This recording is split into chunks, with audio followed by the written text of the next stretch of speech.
अस्सलाम वालेकुम। मैं बाईपास की मरीज़ हाँ। मेरे शौहर 14 साल दिन फोत हो गए। मेरा एक बच्चा कमान वाला है और मैनू हाई शुगर है तो शुगर की मरीज़ हाँ। तो मेरे पैरों से सारे जख्म शुगर की वजह से पैर भी खराब हुए तो आराम नहीं आता।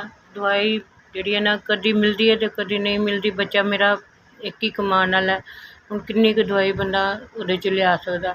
मैं दिल की दवाई भी खानी, मेरा बाईपास हो चुका है। मेरिया रिपोर्टां ने सारिया।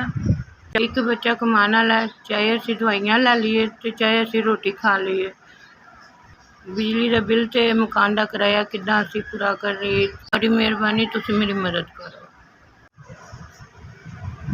अस्सलाम वालेकुम। 5000 रुपये मिले हैं।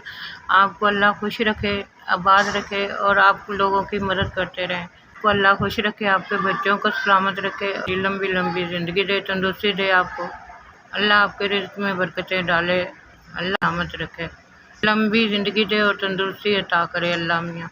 आपने 5000 रुपया देकर हमारी मदद की है, कामयाबी दे और इसी तरह आप लोगों की मदद करते रहें। बहुत शुक्रिया, बहुत बहुत मेहरबानी।